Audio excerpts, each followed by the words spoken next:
Well, this morning, the death toll in Israel rises as forces are planning to deploy for potential all-out invasion of the Gaza Strip. Israel's military says that it has regained control of the Gaza and Israel border 4 days after the initial attack by Hamas. Right now, we know at least 11 Americans have been killed in the ongoing violence, but that's among the thousands of Israelis and Palestinians that have been killed. And this morning, as many as 150 people are reported missing and possibly being held captive by Hamas, growing concerns for leaders around the world. President Biden is set to address the nation this afternoon from the White House, which this morning is lit up with blue and white. And as those tensions grow overseas, Samantha is looking into some local security measures, even here in Indiana. Yeah, that's right, because we visited members of both the Jewish and the Muslim communities here in central Indiana who are taking extra precautions today just to make sure their members are safe here at home. And I want to give you a look inside an afternoon prayer at a local mosque where leaders of the Indianapolis Muslim Community Association say they have a great relationship with the Jewish community here. In fact, they say they look out for one another when it comes to anti-Semitism or Islamophobia. Now, when it comes to safety concerns, leaders at the Indianapolis Hebrew congregation say they have activated what they are calling the best possible protocols to ensure their members' safety. And we know it is a similar story across town at a Jewish congregation on Indy's north side. They hosted a prayer vigil last night where there was increased security before folks could head inside.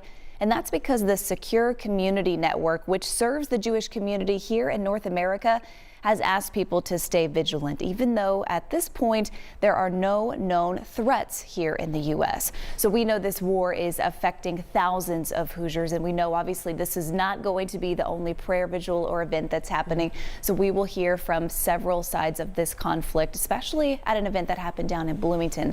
We know that was also taking place last night. All right, Sam, thank you. Well, 2 rallies happening last night in Bloomington, as you mentioned, Samantha. Yeah, one of them pro-Israel, the other supporting Palestine. IU Newsnet shared this footage with us. So they report that there was no violence at either rally, but there were some moments that got a little heated.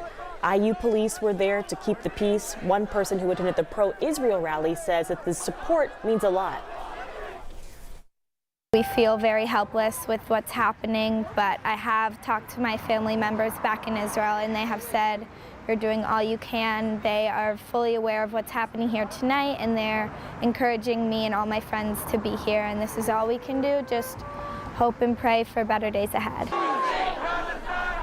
People at the pro-Palestine event declined to be interviewed for safety reasons. Well, this morning we are hearing from Indiana lawmakers who are now pushing for an end to the conflict. In a post on social media, Senator Todd Young says Congress and the Biden administration should quickly approve and fulfill any urgent Israeli requests for assistance and do all we can to fully support Israel. Well, Congressman Andre Carson said, quote, "We must ensure no more innocent lives are lost and reject all forms of hatred towards our fellow members of the human family." Well, next on the Today Show, NBC News' Richard Engel is on the ground as Israel says that it has retaken control of its territory despite the ongoing fighting and new breaches of the border into southern Israeli towns. That's coming up in just about 45 minutes. An update there. Well, right now we're monitoring the latest information out of Israel. So if you'd like to stay up to date, you can make sure you have our mobile app downloaded right to your phone. We'll send you news alerts as it comes in.